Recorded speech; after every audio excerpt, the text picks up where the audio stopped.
Hi everyone, I'm Kenny Davis, lead pastor with South Community Church, and welcome to the Spirit Minute today.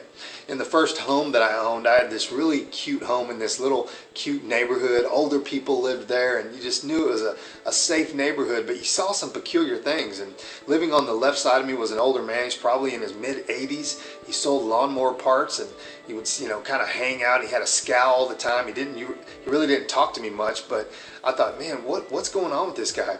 Well, come to find out, he buried all of his money in his backyard. Yeah, he would put it in jars and he would bury it in his backyard.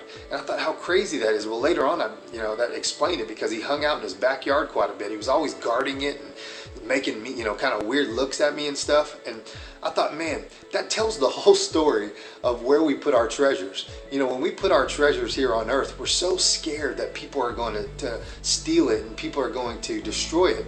Well, it's true. Jesus says in Matthew 6:21, if we're storing up our treasures here on earth where thieves and moths could destroy, that's no good. He says, store up your treasures in heaven.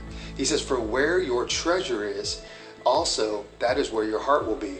You ever been in a relationship where you've put all of your treasure into that relationship and you've just, you felt like this is it and everything became secondary, including maybe your relationship with God?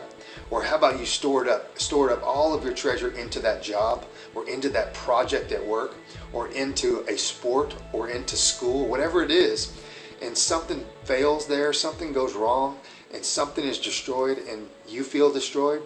Well, Jesus is saying, if you have your true treasure stored in heaven, that is where your heart will be also. And we all know the promise from God that He will guard our hearts. So listen, have a great day, and we'll see you on Friday.